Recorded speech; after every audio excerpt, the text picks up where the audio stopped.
Hello and welcome to today's video all about how to survive your first trimester of pregnancy. So I'm going to be talking about the main symptoms you could experience during the first trimester and how you can get through your early pregnancy with calm and confidence. If you're new to my channel, welcome. My name's Anja and I'm an antenatal class teacher specialising in hypnobirthing. On my YouTube channel you'll find pregnancy tips, birth preparation videos, hypnobirthing meditations, as well as postnatal care support and tips. Don't forget to hit the subscribe button because I bring out a new video every single Tuesday and I don't want you to miss anything. The first trimester of pregnancy can be the hardest one to get through. I know that I personally felt extremely tired, pretty anxious and overwhelmed. I also had a little bit of vaginal bleeding here and there, and I was also sick every single day about 6 or 7 times. But by the time I was 15 weeks pregnant, most of those symptoms had completely disappeared. So I want you to know that there is light at the end of the tunnel and things will get easier. But let me now delve into the main symptoms you could experience during early pregnancy and what you can do about it. So fatigue and exhaustion are extremely common and very normal during the first trimester. And this is due to hormonal changes in your body which are helping to grow and nourish your baby, but they can leave you feeling completely drained and wiped out. So one of the best things that you can do for yourself is to go to bed earlier than normal. So ordinarily I would go to bed at 11:30 at night, but during my first trimester I was going to bed at 8:30, 9 o'clock, and I found that getting those extra hours of sleep helped me to feel more energised when I woke up in the morning, and I managed to get through my days feeling less tired. Another common symptom of the first trimester is sore or swollen breasts. This is really normal and it's linked to the rise in the hormone progesterone in your body, which causes your breasts to feel really tender, and they can also retain quite a lot of fluid. So this is all good, getting your breasts prepared for feeding your baby if you choose to breastfeed after giving birth, but it can feel really uncomfortable. And I know from my personal experience, I couldn't wear a bra, it was really painful. I couldn't even touch my boob like that because I would wince in pain. It did go away in the second trimester, but things I found that could help reduce the amount of discomfort I was in was to have a warm bath at night before bed, to apply warm compresses like a warm flannel or hot towel to my breasts, and I also took quite a few paracetamols to reduce the amount of pain and discomfort that I was in. Another thing that you might be experiencing during your first trimester is mood swings or feeling emotionally unstable. This was definitely something that I struggled with. On the one hand, it was due to my mum dying of cancer during my pregnancy. On the other hand, I think it was due to all of those hormonal changes that were going on in my body at the time. Pregnancy really does wreak havoc with your emotions and your hormones. So what I would advise you to do if you are struggling with your emotions is to communicate with your partner, get things off your chest, and just seek reassurance and encouragement from them.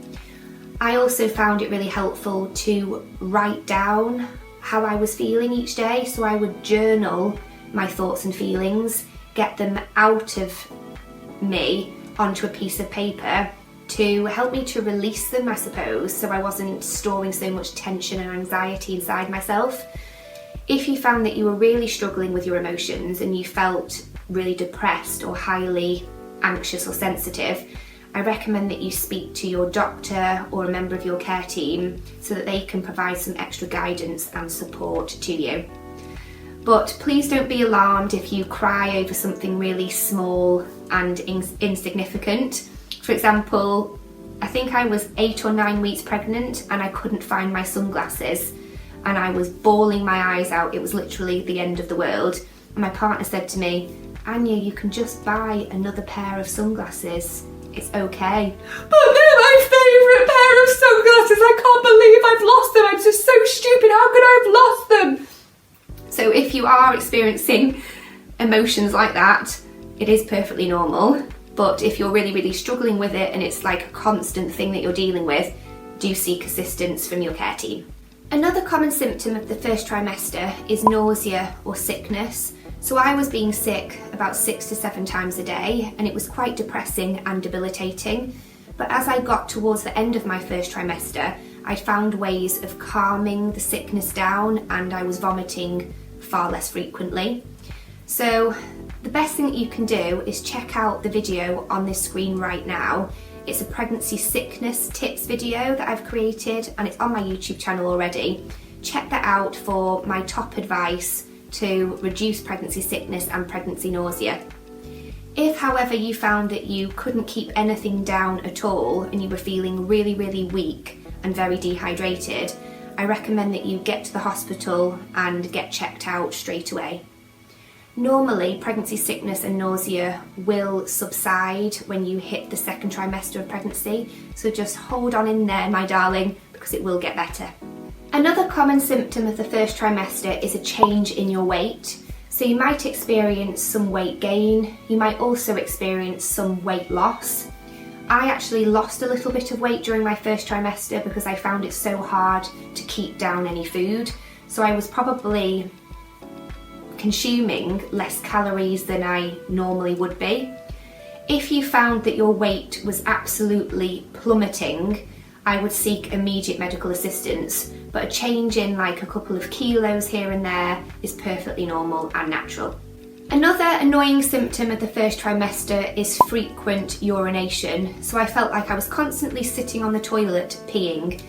This is actually due to your womb increasing in size to accommodate your growing baby, but as your womb grows bigger, it puts pressure on your bladder and makes you need to go to the toilet more frequently. But when you get to the second trimester of pregnancy, your womb will expand but rise up into your abdominal cavity, and that takes the pressure off your bladder, so that means less trips to the toilet to do a wee. Another thing that you might experience in the early weeks of pregnancy is spotting or cramping. So spotting is usually linked to implantation bleeding, so it's just your fertilised egg embedding in the wall of the uterus. And a little bit of cramping is also really normal, and that's also linked to implantation of your fertilised egg in the wall of the womb. If, however, you experienced bright red bleeding, I would get checked out at the hospital straight away. And if you experienced really severe pain in your lower pelvis, I would also get checked out by your care team immediately. To deal with spotting, just put a sanitary towel in your underwear and monitor the amount of blood that's coming out of your vagina. If it gets heavier, do see a doctor. And with regards to the cramping, if it's a little bit uncomfortable, have a warm bath or place a warm hot water bottle in your lower abdominal area to help ease the discomfort. Thank you so much for watching this video today. I hope that you found it useful and informative. If there's any first trimester symptoms that you're experiencing that I haven't mentioned here today, please let me know in the comments section and I will get back to you as soon as I possibly can with some extra support and advice. If you'd like to sign up to one of my free Hypnobirthing taster sessions on Zoom, simply click the link in the video description below. See you again in my next video.